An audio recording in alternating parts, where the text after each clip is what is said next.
Xin chào các bạn đã quay lại với kênh Anh Minh Audio của mình. Trong tập trước, sau khi bắt bệnh xong cho Lưu Thái lão tổ, thì Tần Trần đã đưa ra 2 phương pháp điều trị. Do phương pháp tìm kiếm đan dược kéo dài sinh mệnh tuổi thọ không được khả thi, nên hắn đã chọn phương pháp giúp Lưu Thái đột phá thất giai trung kỳ vũ vương. Thế là ngay sau đó, Tần Trần liền bảo Lưu Huyền Duệ chuẩn bị một huyền cương xích sắt và một ít dược liệu để hắn còn luyện đan. Sau khi nguyên liệu đã đầy đủ, thì Tần Trần bắt đầu vào công cuộc luyện đan. Nhưng bất ngờ nhất là khi đan dược đã luyện chế xong, mà Lưu Thái lại không có ý định muốn uống. Thấy Lưu Thái chần chừ không uống, Tần Trần liền lấy huyền cương xích sắt trói hắn lại, sau đó tống thẳng 2 viên đan dược này vào mồm lão. Đan dược vừa vào bụng, theo đó một cổ khí tức vũ vương cường giả từ trên người Lưu Thái phát ra. Thấy vậy, Tần Trần liền bảo đám người Trác Thanh Phong và Lưu Huyền Duệ xông lên đánh Lưu Thái. Lời nói vừa dứt, thấy cả đám người không ai hành động, kèm theo đó là ánh mắt tràn đầy nghi hoặc của Lưu Huyền Duệ, thì Tần Trần tức giận nói: "Các ngươi đang làm cái gì vậy? Trước đó đã nói là nghe ta sai bảo cơ mà, còn bệ hạ nữa, còn đứng đơ ra đấy làm gì? Với tình trạng của Lưu Thái thế này bệ hạ còn nghĩ ta muốn mưu hại hắn nữa sao? Mà Lưu Thái đã uống vào hồi quang đan, nếu các ngươi không nghe lời ta, vậy thì cứ đứng đây nhìn hắn chết đi." Thấy Tần Trần tức giận nói vậy, đám người Trác Thanh Phong cũng cắn răng làm theo. Nhưng vì sợ đánh chết Lưu Thái lão tổ, thế nên cả bọn cũng không dám dùng hết sức. Về phía Lưu Thái, khi nghe Tần Trần nói vậy, kèm theo việc hiện tại đang bị đánh hội đồng thế này, làm hắn tức giận gầm lên: "Tiểu tử, người nói giúp ta đột phá là như thế này sao?" Tần Trần nghe vậy thì tức giận nói: "Lão già, ta đã giúp ngươi chữa bệnh, vậy mà còn dám hỗn xược với ta à?" Dứt lời, Tần Trần liền điểm luôn vào huyệt câm của Lưu Thái, làm cho lão muốn nói cũng không phát ra lời.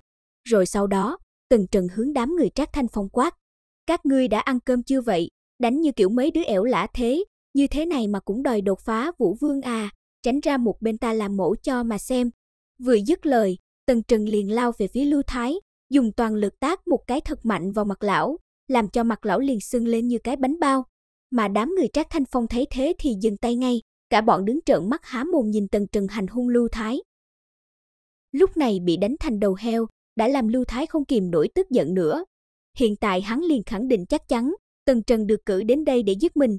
Thế nhưng bản thân bị trói, mồm thì không nói được, liền khiến cho hắn khí huyết công tâm.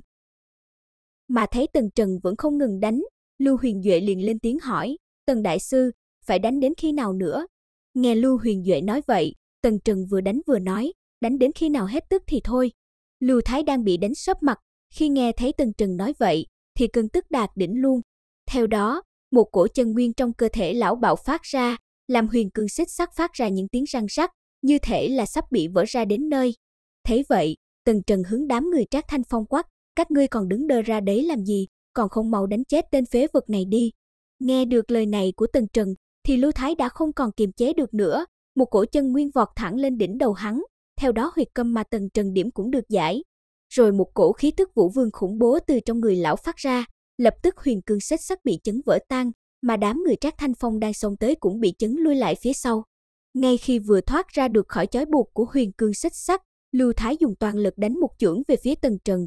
Trác Thanh Phong thấy vậy thì thất kinh, hắn đang định lao lên cứu Tần Trần nhưng hiện tại đã muộn. Mà lúc này, khi một chưởng kia sắp đánh trúng người Tần Trần, thì khải giáp trên người hắn liền hiện ra, ngăn lại toàn bộ lực công kích của một chưởng đó. Mặc dù thân thể không bị sao, nhưng Tần Trần vẫn bị đánh bay về phía sau, đến lúc đập vào vách tường mới dừng lại. Thấy dưới một chưởng của mình Tần Trần không bị làm sao, liền khiến Lưu Thái chấn kinh.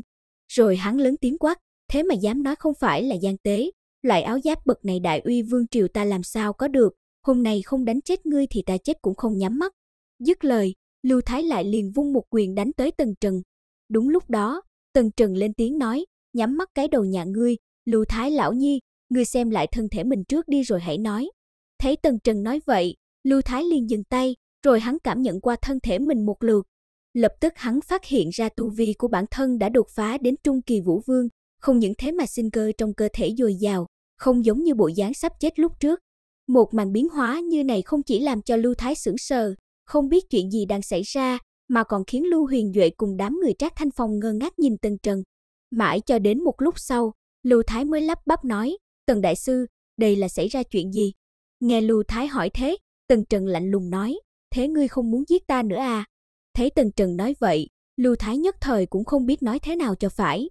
Ngay sau đó, hắn liền quỳ xuống đất nói, đa tạ Tần đại sư cứu mạng, một kích vừa rồi ta không có làm Tần đại sư bị thương chứ? Nghe Lưu Thái hỏi vậy, Tần Trần khoát khoát tay nói, ta không sao, may mà nhờ có bộ áo giáp trong bảo khố của các ngươi, nếu không hiện tại cũng chả còn đứng đây được rồi. Tần Trần nói vậy, thì lúc này Lưu Thái và Lưu Huyền Duệ mới để ý kỹ bộ áo giáp mà Tần Trần đang mặc có chút quen thuộc. Sau khi nhận ra đó chính là bộ giáp nằm trong gian mật thất của Hoàng cung, thì hai người không khỏi thất kinh, vì bộ giáp này đã được nhiều đời cao thủ trong Hoàng cung luyện hóa thử để sử dụng mà không được, không ngờ Tần Trần lại có thể làm được. Lúc này, Trác Thanh Phong đứng ở một bên xoa tay nói, Tần Trần, trước kia ngươi nói để cho 4 người chúng ta đột phá Vũ Vương, hiện tại nguyên liệu đã đầy đủ hết, thế khi nào thì bắt đầu đây? Nghe Trác Thanh Phong hỏi vậy, Tần Trần liền hướng Lưu Thái mượn dùng thất diệu đại trận. Rồi trong mấy ngày tiếp theo, hắn liền cắm đầu vào công tác bố trí võ ý đại trận. Cũng trong thời gian đó, Hắc Nô và đám người U Thiên Tuyết đã đưa hết người nhà của Tần Trần đến Hoàng Thành. Nghe được tin người nhà đã được Hắc Nô đưa đến đây, thì Tần Trần liền chạy qua xem. Sau một hồi trò chuyện, Tần Trần quay sang Hắc Nô hỏi, trong thời gian ngươi đến Nam Quốc có xảy ra chuyện gì không? Nghe vậy, Hắc Nô liền nói, may mà hôm đấy chúng ta đến sớm, không thì đám người Trần Bá Phụ đã không xong. Khi chúng ta đến, thì Lưu Tiên Tông đang hướng đám người Trần Bá Phụ xuất thủ. Đám người đó đã bị chúng ta tiêu diệt hết, chỉ có một người tên là Địch Hiên, do trên người hắn có mang theo không gian phù nên đã chạy thoát. Nghe Hắc Nô nói đến đây, trên người Tần Trần liền phát ra một cổ hàn ý lạnh lẽo, hắn không ngờ tới Lãnh gia lại dám xuất thủ với người nhà của mình. Thế là để sớm ngày tiêu diệt Lãnh gia, thì trong mấy ngày này, Tần Trần đều quên ăn quên ngủ, toàn lực bố trí võ ý đại trận. Trong thời gian này tại Lãnh gia, khi biết chuyện không bắt được người thân của Tần Trần, thì Lãnh Phá Công tức giận gầm lên nói, đúng là một lũ ăn hại, chỉ có mấy tên Nam Quốc mà cũng không bắt được. Về phía Yến Vô Cực, hắn cũng biết rõ thực lực của Lưu Tiên Tông, nên nếu không bắt được đám người Nam Quốc đó, thì chắc là có vấn đề gì xảy ra. Thế là hắn liền hướng Định Hiên hỏi, thế rốt cuộc là xảy ra chuyện gì mà các ngươi lại không bắt được đám Nam Quốc đó? Nghe thế, Địch Hiên vội vàng nói, Yến Tông chủ, tên Tần Trần đó đã có chuẩn bị từ trước, khi chúng ta vừa động thủ với đám Nam Quốc đó thì người của hắn xuất hiện. Trong thoáng chốc đã giết hết đám trưởng lão của Lưu Tiên Tông ta, còn ta may nhờ có không gian phù mới chạy thoát được, không thì cũng mất mạng luôn rồi. Nghe được lời này của Địch Hiên, đám người Lãnh Phá Công lập tức trầm xuống, bọn hắn biết với tính cách của Tần Trần, nếu biết Lãnh gia có ý đồ với người thân mình thì nhất định sẽ trả thù. Ngay sau đó Lãnh Phá Công lên tiếng nói, như các vị đã biết Tần Trần chính là người đứng sau Trần Đế Các, mà với tốc độ phát triển như thế này, rất nhanh sinh ý của 4 gia tộc chúng ta sẽ bị Trần Đế Các chiếm hết, đến lúc đó không cần Lưu Huyền Duệ ra tay, thì chúng ta cũng tự diệt vong rồi. Nói xong Lãnh Phá Công trầm ngâm một hồi, sau đó hắn lại nói, ta đã tính kỹ, chỉ cần Tần Trần ra khỏi Hoàng cung, đến lúc đó ta sẽ tự mình xuất thủ giết chết hắn. Vừa nghe thấy lời này của Lãnh Phá Công, Yến Vô Cực liền nói, nếu làm vậy thì chẳng khác nào chúng ta cùng với Hoàng thất vạch mặt cả, mà quan trọng là đến khi đó tên Lưu Thái kia sẽ xuất thủ. Thấy Yến Vô Cực có vẻ lo lắng, nên Lãnh Phá Công lại nói, thế nên lúc đó ta cần tới sự giúp đỡ của các vị, ta không tin 4 người chúng ta liên thủ lại không đánh nổi Lưu Thái. Với lại để cho chắc chắn, thì ta đã liên hệ với Đại Chu Vương Triều rồi. Trong mấy ngày tới, quân đội của Đại Chu Vương Triều sẽ tấn công biên cảnh, đến khi đó Lưu Thái và Lưu Huyền Duệ sẽ toàn lực đi xử lý vấn đề này.